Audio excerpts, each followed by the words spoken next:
Platinum Gestion. Olivier, bonsoir.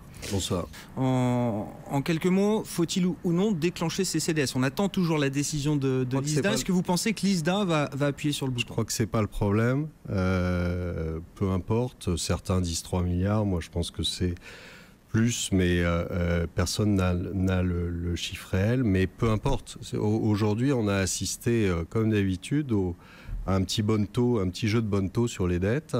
On a transféré du privé au public.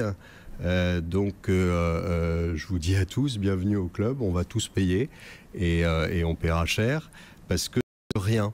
Si vous faites les calculs de ce qui s'est passé là aujourd'hui, vous avez principalement les banques grecques qui ont apporté évidemment massivement la dette qu'ils détenaient.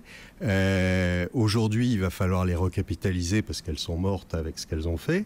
Elles ne pouvaient pas supporter la décote. Donc l'État va les recapitaliser avec les 130 milliards qu'on va leur apporter.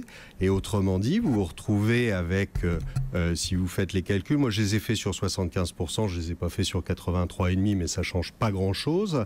Vous passez d'un endettement de la Grèce par rapport à son PIB de 161% au 31-12-2011 à 159% au 31-12-2012.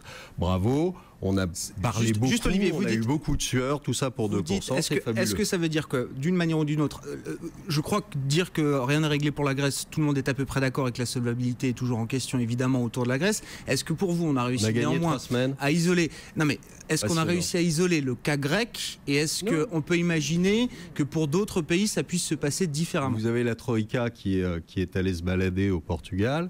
Vous savez qu'à chaque fois que la Troïka passe quelque part, l'économie trépasse derrière, donc ça sera une fois de plus le Portugal.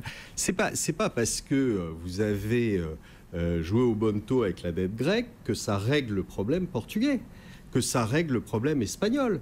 Le problème espagnol, vous avez non mais ces pays-là règlent leurs problèmes un jour payé, donc vous avez un endettement potentiel de l'État qui est juste hallucinant quand ils auront récupéré la dette des banques. C'est pas parce que vous avez soi-disant réglé le problème grec que vous avez effacé le problème espagnol, que vous avez effacé le problème portugais.